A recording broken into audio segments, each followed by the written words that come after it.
23 March 2026 देखि सुरु भएको अन्डर 20 मेन्स साफ च्याम्पियनसिपमा नेपाल ग्रुप ए बाट 7 पोइन्टको साथमा ग्रुप टप गर्दै सेमी फाइनल पुग्न सफल भएको छ। यो टुर्नामेन्टमा 7 टिमले भाग लिएको छ, जसमा बङ्गलादेश, भुटान, इन्डिया, मालदिभ्स, नेपाल, श्रीलङ्का र पाकिस्तान रहेको छ, जसमा 2 ग्रुप रहेको छ, ग्रुप ए र बी गरी।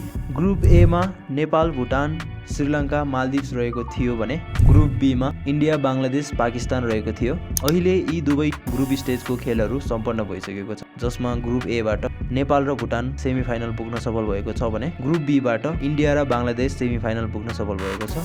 ग्रुप ए बाट श्रीलङ्का र मालदिभ्स, ग्रुप बी बाट पाकिस्तान बाहिरिएको छ। अब सेमी फाइनलको खेलहरू अप्रिल 1, 2026 को दिउँसो 3:45 PM मा नेपाल र बङ्गलादेश बीच खेल हुनेछ। यदि नेपालले यो खेल जित्न सकिएको खण्डमा नेपाल फाइनल प्रवेश गर्नेछ भने अप्रिल 1, 2026 मै राति 8:30 PM मा इन्डिया र भुटान बीच खेल हुनेछ फाइनलको लागि। यो 2 खेल भइसकेपछि हामीले फाइनल खेल खेल्ने टोलीहरू पत्ता लगाउनेछौँ। फाइनल खेल भने अप्रिल 3, 2026 राति 8 बजे हुनेछ।